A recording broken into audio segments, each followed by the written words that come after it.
भिन्नता में एकता हमारे देश की ताकत है, लेकिन कुछ लोग देश में गंगा जमुनी तहजीब को नष्ट करने पर तुले हुए हैं। देश का खाकर देश के साथ गद्दारी करने वाले कुछ लोग देश में लव जिहाद का मकसद पाल कर बैठे।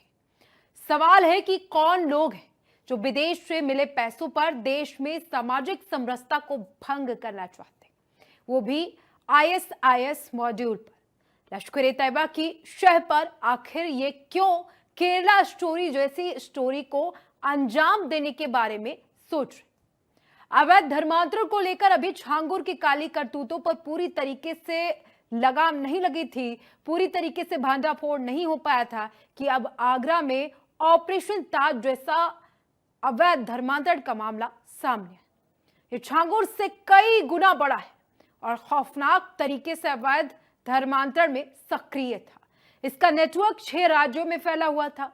10 आरोपी गिरफ्तार हो चुके हैं, लेकिन इस नेटवर्क में हिंदू बेटियों को मुस्लिम बनाकर फिर उसी से फिदायीन की तरह इस्तेमाल करने की योजना सामने आई। हिंदू बेटियां जो कभी व्रत रखती थी, देवी देवताओं में असीम श्रद्धा रखती थी, अचानक हिजाब पहनने लगती। अचानक माता पिता को मूर्ति पूजकर ताने मारने लगती।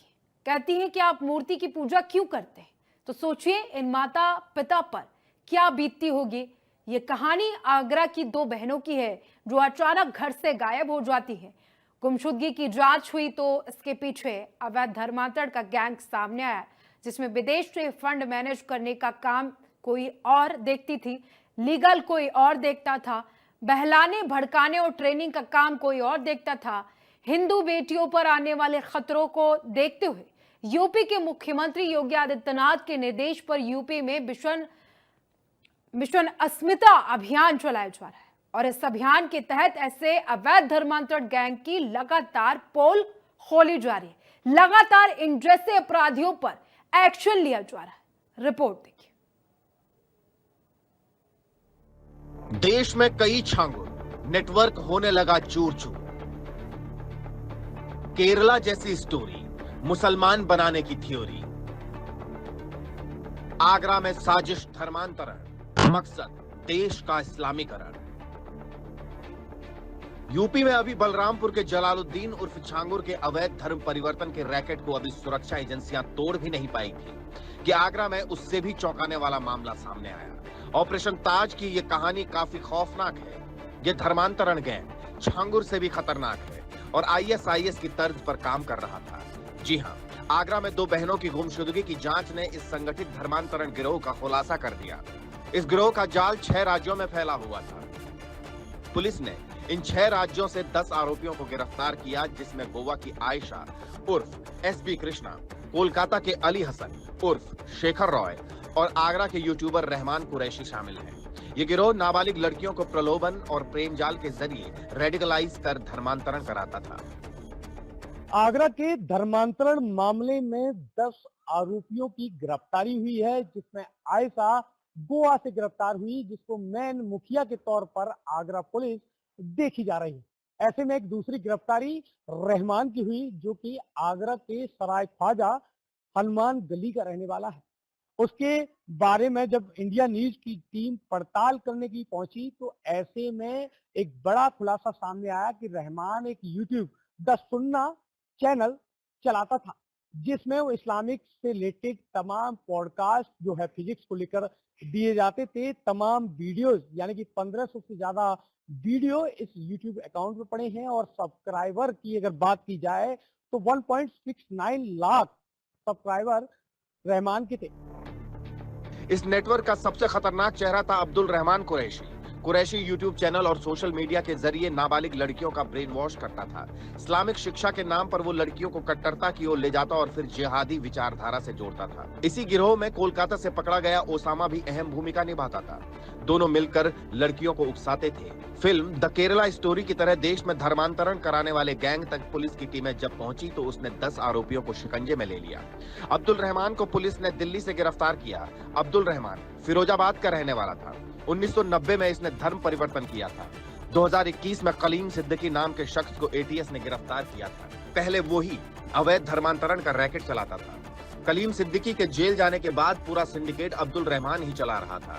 हरियाणा की रहने वाली एक हिंदू लड़की को भी अब्दुल रहमान के पास से बरामद किया गया है। अब्दुल रहमान इसका भी धर्मांतरण कराने वाला था। इस लड़की की रोहतक में गुमशुदगी की रिपोर्ट दर्ज कराई गई थी। अब्दुल रहमान के बारे में गोवा से गिरफ्तार की गई लड़की आयशा ने पुलिस को बताया, अब्दुल रहमान के पास से धर्म परिवर्तन कराने की कई किताबें बरामद हुई हैं। रहमान द सुन्नाह चैनल के नाम से यूट्यूब चैनल चलाता था और वो फेसबुक और इंस्टाग्राम पर भी सक्रिय था। अब जब वो पुलिस के हत्थे चढ़ चुका है तो उसके माता पिता उसे बेकसूर बता रहे हैं।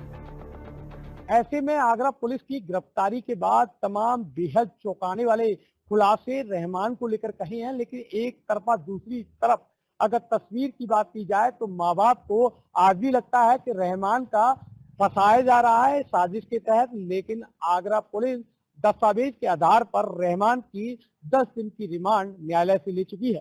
फिलहाल बड़ा सवाल कि आखिरकार किस तरह के चौंकाने वाले खुलासे रहमान को लेकर अब आगरा में होने वाले हैं, ये बड़ी बात सामने होगी। फिलहाल परिवारिक जन हो या पड़ोसी रहमान को अच्छा बताते नजर आ रहे हैं, लेकिन आगरा पुलिस के तमाम एविडेंशियल दस्तावेज की अगर बात की जाए तो रहमान धर्मांतरण के बड़े मामले में एक बड़ी भूमिका निभाते नजर आ रहा है। जांच पड़ताल में सामने आया है कि ये गैंग लश्कर-ए-तैयबा से जुड़ा था, जो आईएसआईएस के पैटर्न पर काम कर रहा था। विदेशों से मिलने वाली फंडिंग के जरिए भारत में लव जिहाद और ब्रेन वॉश कर लड़कियों को कट्टरता की ओर धकेलता जा रहा था। ये खुलासा उस वक्त हुआ जब आगरा से लापता 2 सगी बहनों के मामले में जांच शुरू की गई। जांच के दौरान पुलिस को यह पता चला कि दोनों बहनों का ब्रेन वॉश कर उनका धर्मांतरण कराया गया था। बाद में पुलिस टीम ने छापेमारी करते हुए दोनों लड़कियों को कोलकाता से बरामद कर लिया। दरअसल यूपी के मुख्यमंत्री योगी आदित्यनाथ के निर्देश पर यूपी में मिशन अस्मिता अभियान चलाया जा रहा है। जांच में सामने आया है कि इस गिरोह को कनाडा, अमेरिका और दुबई से करोड़ों रुपए की अंतर्राष्ट्रीय फंडिंग मिल रही थी। गैंग की फाइनेंसर गोवा की रहने वाली आयशा उर्फ एसबी कृष्णा थी। आयशा विदेश से आने वाली फंडिंग को देश भर में बांटने का काम करती थी। जांच में सामने आया है कि कनाडा में बैठा सैयद दाऊद अहमद फंडिंग को डायरेक्ट भारत में आयशा के खातों में भेजता था। आयशा का पति शेखर रॉय उर्फ हसन अली कोलकाता में बैठकर काम करता था। वो गैंग का लीगल एडवाइजर था। वो भी अरेस्ट हो चुका है। वो धर्मांतरण से जुड़े कानूनी दस्तावेज तैयार करवाने और कागजी कार्रवाई पूरी करने का जिम्मा संभालता था। ये पैसा भारत में धार्मिक कट्टरता फैलाने, युवतियों को फंसाने और उनका धर्म परिवर्तन कराने जैसे कार्यों में खर्च किया जा रहा था। पुलिस के अनुसार ये गिरोह आईएसआईएस के कट्टरपंथी मॉड्यूल की तर्ज पर ही काम कर रहा था। उनके तौर तरीके, फंडिंग चैनल और नेटवर्किंग उसी शैली में संचालित हो रही थी। पीड़ित परिवार की बात करें तो उनके शब्दों में वो दर्द और झटका साफ नजर आता है, जिसे किसी भी सामान्य परिवार ने कभी सोचा नहीं होगा। जिन 2 बहनों की गुमशुदगी के बाद ये मामला सामने आया, उनमें बड़ी बेटी कभी नवरात्रि के व्रत रखती थी, देवी देवताओं में श्रद्धा रखती थी, लेकिन बहकाने के बाद वो गणेश भगवान को अचानक सूंड वाला देवता कहने लगी, हिजाब पहनने लगी, पर्दा करने की बात करने लगी और अपने परिवार को बुत परस्त कहकर उनका विरोध करने लगी। परिवार का कहना है कि उन्होंने 4 साल तक अपनी बेटी पर नजर रखी, लेकिन आखिर में वो अपनी 19 साल की बहन को लेकर भाग गई। बाहर उसे बहकाने वाला गैंग तैयार था। उसने उसे सपोर्ट किया और दोनों के निकाह की भी तैयारी हो चुकी थी। लेकिन अब पुलिस का शिकंजा कस चुका है। अवैध धर्मांतरण का नेटवर्क ध्वस्त हो चुका है। Bureau report, India news.